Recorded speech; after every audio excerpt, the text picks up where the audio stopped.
Bueno, este es un tema que preocupa a todos los peruanos, la inseguridad ciudadana que existe en el país y las diferentes formas de cometer delitos en nuestro país, el sicariato, los atentados, los feminicidios, entre otras manifestaciones, nos preocupa tremendamente y en el Congreso de la República han tomado una decisión que consideramos pertinente e importante. Vamos a conversar con el señor Gustavo Gutiérrez, él es especialista en temas constitucionales y penales, para hablar sobre esto. Doctor, buenos días, bienvenido a TV Perú. Buenos días. ¿Cómo está? Buenos días, doctor.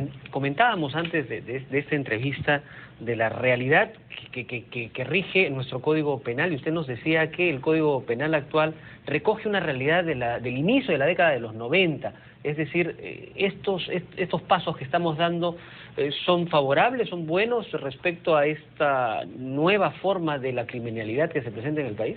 Por supuesto, en realidad el Código Penal es del año 1991, han pasado más de 20 años y en efecto hoy en día tenemos que existen nuevas modalidades de organización criminal y eso hace que haya un desfase entre lo reglado por el legislador en los años 90 y lo que existe en la actualidad.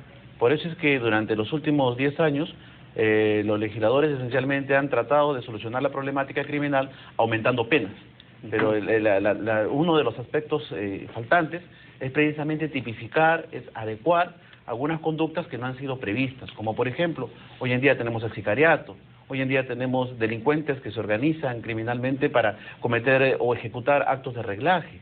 Hoy en día tenemos nuevas modalidades delictivas y eso es precisamente lo que ha estado faltando y es importante la actuación frente a tantos actos coyunturales del Congreso en la medida de que acaba de aprobar el día martes dos leyes sumamente importantes que establecen un nuevo marco en materia penal y procesal penal con una serie de modificaciones en lo que se refiere a la sanción contra el crimen y el organizado. Respecto de estas dos leyes que han sido aprobadas el martes, ¿cuáles son, podríamos decir, los elementos más relevantes que van a ayudar a disminuir la criminalidad en el Perú? En realidad se trata de un nuevo marco, de una nueva perspectiva, ¿no?, de sancionatoria, ¿no?, que van de reformas a la parte general del Código Penal hasta reformas en la parte especial. Reformas en la parte general en la medida de que se busca establecer nuevos parámetros al momento los jueces califiquen y sancionen los delitos, como por ejemplo establecer que en los casos de beneficios al momento de aplicación de la pena, como por ejemplo hoy en día el Código Penal establece que cuando una persona tiene entre 18 a 21 años de edad se le reduce prudencialmente la pena. Esta regla, que es de un modelo garantista, no se aplique pues a aquellos que cometen, por ejemplo, homicidio calificado, ¿no? Porque entendemos de que casos como ya Gringacho, aunque ya es mayor de edad, por ejemplo, muchas veces son beneficiados con reducciones de pena, cuando finalmente lo que cometen son delitos de alta lesividad. Ahora, doctor Gutiérrez, disculpe que lo interrumpa. Acá hay un hecho también bastante interesante que analizar en relación pues a este paquete de normas que ha sido aprobado y va en relación al tema de la reincidencia en casos de robos menores. Muchas veces antes era simplemente considerado una falta, ¿no?, si es que de repente el monto de lo sustraído, lo robado, era de poca cuantía. Ahora no, y es más, la reincidencia también. En efecto, ese también es un tema sumamente relevante, ¿no? ¿Qué ocurre en la actualidad? Muchas veces a quien que roba un celular de un pequeño monto de 80 a 100 soles, finalmente es considerado como una falta y no tiene nunca una sanción de tipo penal, simplemente una llamada de atención de la justicia de paz. Hoy en día aquel reincidente, aquel que se dedica a robar sistemáticamente en las esquinas o en los paraderos de pequeños montos, va a ser posible que pueda ser sancionado como un ilícito penal y si es posible inclusive también ejecutado una pena privativa de libertad. O sea, lo que se busca en realidad, reitero como les comentaba, es poder permitir que el juez pueda sancionar también a aquellos que han hecho de los actos supuestamente de menor intensidad, de daño pequeño, que no eran considerados como delitos, puedan también ser implacables frente a la lucha contra el crimen. Ahora, también esto pues prevé un nuevo marco sancionatorio, ¿no?, en relación también a los personajes o los profesionales que están inmersos dentro de todo este tema. Por ejemplo, los abogados que utilizan los mecanismos muchas veces denominados dilatorios, ¿no?, cuando pretenden de repente por ahí entorpecer alguna investigación, también en esos casos van a ser sancionados. Claro, eso también es otra parte de la reforma, ¿no? También se busca que tanto el Ministerio Público, los fiscales, como la policía y también los abogados deban cumplir un rol adecuado, porque finalmente nosotros debemos buscar siempre alcanzar la justicia, y la justicia implica actuar correctamente. En consecuencia, si hay un abogado que busca con trámites dilatorios solamente alargar el proceso o orientar a su patrocinado a fin de poder burlar la justicia, también van a ser posibles de sanciones. O fiscales que no cumplen oportunamente, o fiscales que no cumplen oportunamente, que finalmente no cumplen los plazos y dilatan el juicio, también van a poder ser merecibles de alguna sanción. También es importante relevar que, por ejemplo, se está estableciendo un nuevo marco en los delitos de usurpación, que es muy común en este país.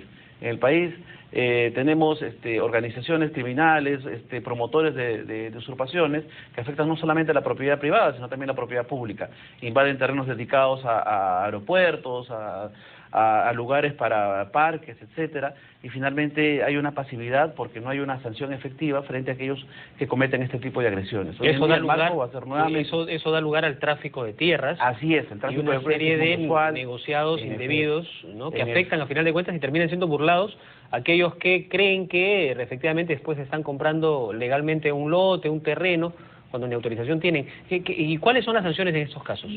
Por ejemplo, se está ampliando la represión penal no solamente a quien invade, sino a quien promueve, que es en muchos casos el meollo del asunto, ¿no? Aquel que organiza, se convierte en un empresario del negocio de las invasiones, ¿no? Entonces se está permitiendo que en este caso la sanción penal también pueda alcanzar a aquellos que son promotores o financistas de este tipo de ilícitos a sabiendas de que es propiedad pública o privada. ¿Y qué tipo de sanciones les cae a ellos? Sanciones, en este caso, no efectivas, pero más allá de las sanciones efectivas que pueden dar lugar a que haya pena de cárcel, lo cierto es que estamos previendo nuevas figuras delictivas que no habían sido incorporadas, y es por ahí donde finalmente se burlaba la ley. Yo soy el promotor, yo no soy el invasor, por lo tanto a mí no me alcanza la pena, ¿no? Por ejemplo, no, yo cometo un pequeño robo de un robo de un celular, por lo tanto estoy cometiendo una falta.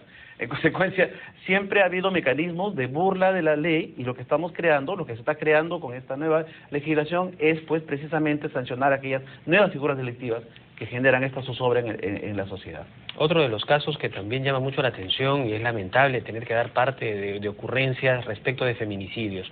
La víctima de la violencia que la mujer peruana padece en nuestro país, y que se siente que no hay una mano dura para poder dar con los responsables y darle penas y castigos severos para disminuir este alto índice de feminicidios en el país. Esto ha sido hoy promulgado, por ejemplo, en el diario El Peruano, algunas modificaciones que endurecen estas sanciones y erradicación del feminicidio. En ese sentido, ¿qué opina usted al respecto? Bueno, yo creo que también es sumamente relevante porque va cambiando también eso que tenemos nosotros en la cabeza antropológicamente, y que es una suerte de machismo exacerbado, ¿no? Que genera una grave afectación en la equidad de género, en la igualdad de oportunidades frente a las posiciones de dominio frente a la mujer.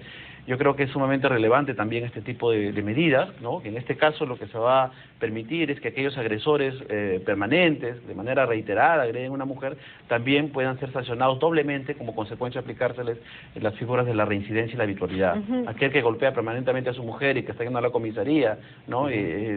Como una falta o como supuestamente una llamada de atención o eventualmente una sanción, y que finalmente lo vuelve a hacer porque no tiene temor a la justicia penal, hoy en día puede tener al menos un nuevo marco legal que al menos le haga pensar 2 o 3 veces nuevamente volver a cometer estos tipos de... Ahora, doctor Gutiérrez, el nuevo marco legal también atañe a todo el tema del crimen organizado, de estas organizaciones criminales, pues se está normando, colocando las reglas, procedimientos relativos a la investigación, juzgamiento y la sanción incluso cometidos. Se está desapareciendo esta forma, ¿no?, de asociación ilícita para delinquir, para establecer formas agravadas en el accionar de esa manera. En realidad no se está desapareciendo la asociación ilícita, sino se está creando una nueva figura de organización criminal. Fíjese usted que en los años 90 no teníamos ni siquiera internet, las comunicaciones eran pues recién primarias, ¿no? Hoy en día tenemos una tecnología impresionante, en los últimos 20 años se ha sobredimensionado. En consecuencia, la percepción del legislador en el 91 era pues que un robo podía ser hasta en banda, ¿no? O sea, 2 personas se asocian y cometen un delito. Hoy en día no, hoy en día hay asociaciones criminales, donde se forman como una suerte de empresas, donde alguien compra el carro, donde está preparando las tarjetas de crédito, donde hay gente que se dedica al reglaje. Entonces se requiere un nuevo marco especial para poder sancionar este tipo de figuras. Entonces la ley de crimen organizado lo que hace es prever todo este tipo de actos que finalmente hoy en día van a poder ser perseguidos por mecanismos especiales a los que está otorgado el Ministerio Público a efectos de poder develar este tipo de Doctor Gutiérrez, ya para terminar, ¿esto ha sido aprobado por el Pleno del Congreso de la República? ¿Cuál es el camino que va a seguir? Bueno, en realidad esto es un tema sumamente relevante.